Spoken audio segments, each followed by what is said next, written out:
The Alberta government has paused its plan to end the Insulin Pump Therapy Program after receiving backlash from diabetics across the province.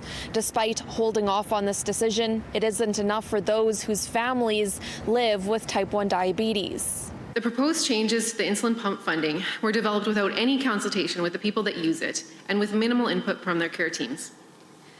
The fees and co-pays that will be required to continue to use an insulin pump if the proposed changes go through will make insulin pumps unattainable to some and difficult to access for many more. Diabetic patients, especially children, are left with no word on what the province plans to do next. What I think people really need to understand, or Albertans need to understand, that being able to live some resemblance of a normal life with type 1 diabetes means that this program is more so a necessity than a luxury. Type 1 diabetes usually starts in childhood when the body's autoimmune cells attack part of the pancreas. It differs from type 2 diabetes as it is not lifestyle or diet related.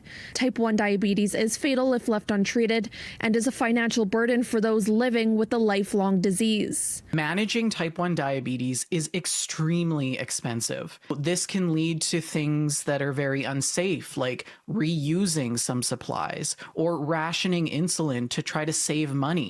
But in the long run, what ends up happening is that people this ends up leading to having devastating complications. Type 1 diabetics want clarity and consultation surrounding the proposed changes to the provincial program that provides insulin pumps and supplies to those without coverage. We're very lucky to live in this age and to have all these new technologies available that really help to make this disease less of a burden and make life a bit more normal and flexible.